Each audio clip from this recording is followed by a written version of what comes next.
नमस्ते. माझ्या चॅनलमध्ये तुमचं सगळ्यांचं पुन्हा एकदा स्वागत आहे. तर आज आपण बघणार आहोत गव्हाच्या पिठापासून डोसे कसे बनवायचे.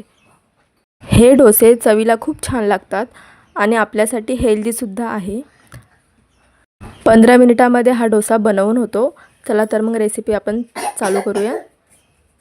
डोसा बनवण्यासाठी आपल्याला गव्हाचं पीठ घ्यायचं आहे आणि त्याच्यामध्ये अर्धी वाटी रवा टाकायचा आहे.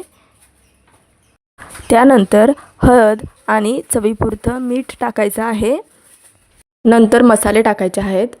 लाल मसाला, गरम मसाला, धना पावडर, जे तुमच्याकडे मसाले अवेलेबल आहेत ते तुम्ही टाकू शकता.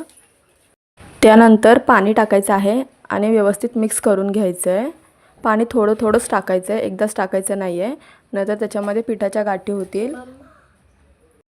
पीठ जास्त पातळ नाही करायचं आहे.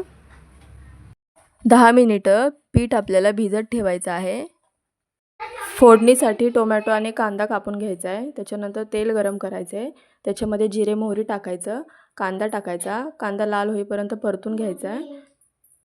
त्यानंतर टोमॅटो टाकायचा आहे आणि वरून मीठ टाकायचं आहे आणि हा तडका आपल्याला डोशाच्या पिठामध्ये टाकायचा आहे. मिक्स करून घ्यायचं आणि लगेच डोसा बनवायला घ्यायचा. तुम्ही बघू शकता किती छान डोसा बनला आहे.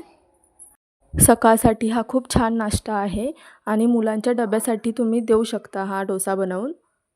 खूप छान लागतो आणि हेल्दीसुद्धा आहे. रेसिपी नक्की ट्राय करा आणि कमेंट करून सांगा. माझ्या चॅनलला सबस्क्राईब करा. थँक्यू.